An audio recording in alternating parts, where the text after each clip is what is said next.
นั่งอยู่ซื่อๆน้ำตาก็ไหลโอ้เสียงไหมเสียงทำไมเป็นอย่างนี้ใส่มือส่งท้ายปีเก่าคนที่เป็นแฟนเฮาเมื่อนี้เขาไปกับคนใหม่สัญญาใจสิไปส่งท้ายปีเก่าสองเฮาสิไปเข้าดาว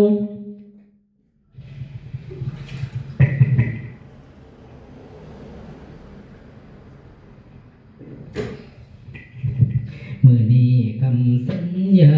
เฮาเขาเข้ามาแทรกใจ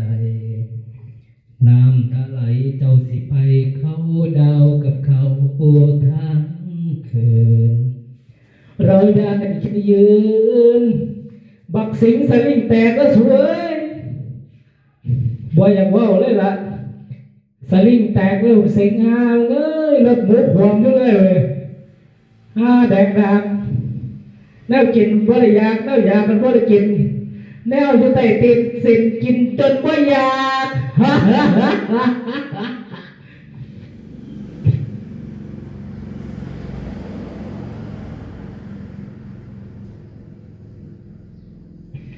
ด้านในด้านในด้านซ้ายด้านขวาเด้อผู้ใดอยากได้พระเครื่องวัตถุมงคลกะติดต่อมาได้เด้อติดต่อมาได้ทั้ง Facebook ฤทธิพรเศรษฐวิสัยหรือว่าID ไลน์เด้อ0934806477เด้อพี่น้องเอ้ยหรือว่าผู้ใดป๋าผัวก็มาหาได้เด้อเบอร์นี้ล่ะ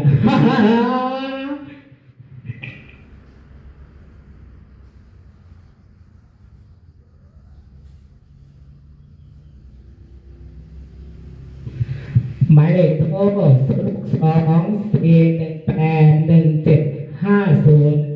เด้อ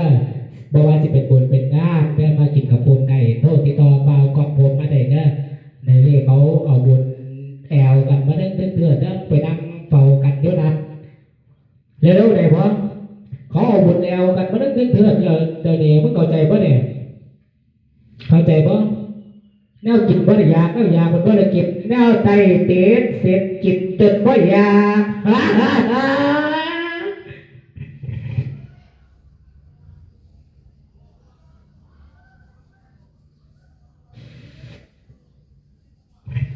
ทำได้แค่มองเพียงสิบถูกเทสบ้านเลขที่114หมู่16ตำบลจำปีอำเภอศรีธาตุจังหวัดอุดรธานีรวมกับกินฟรีโปรโมชั่นสนับสนุนพระเอกผู้นำทีมงานมาด้วยลีลาโดยเฉพาะบักแอลนั่นคือก็ผมจบเลยที่เดียวนะครับผมปรากฏมาได้เด้อ144/16ตำบลจำปีอำเภอศรีธาตุจังหวัดอุดรธานีเด้อบ้านเกิดเมืองนอนของบ่าวเอ็ดนี่แหละนะขันผู้ใดพวกนี้บอกนอนกับมานี่แหละปรากฏมาเลยขอประตูปุ๊บบักเอ็ดตีเลี้ยงพ่อว่างสิผู้หญิงไงนอนสิกะดีเอาเงินมานั่ง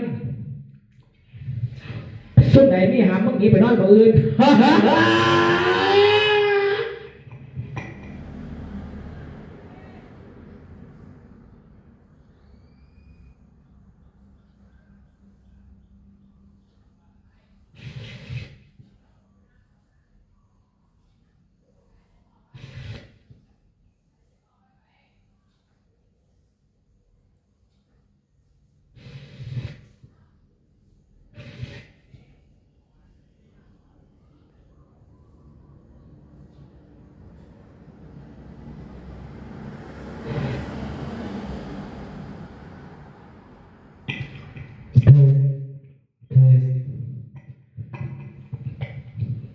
ฝากบอกนะครับผม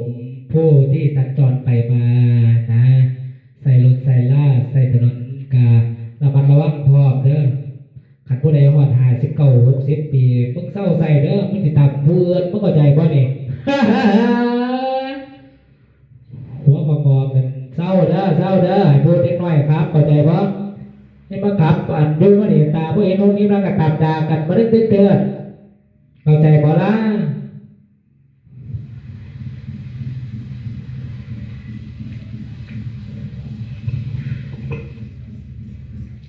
บัวสิเป็นพระเครื่องวัตถุมงคลนะครับผมไม่ว่าจะเป็นของที่เป็นสิริมงคลในบาวเอดูดอนจับนายอยู่นะเดี๋ยวนี้นะในราคาเป็นกันเองนะครับผมนักเลงบ่ขายให้คนจะไล่หนีไปไกลกูบ่อยากขายคนรายได้น้อยค่อยๆมาคุยกันคนมีเงินพันก็หันมาเบิ่งกันแน่คนมีหม่องแงอยู่เสมอมึงก็จะถือไว้เงินมาซื้อกูด้วยเข้าใจหรือเปล่า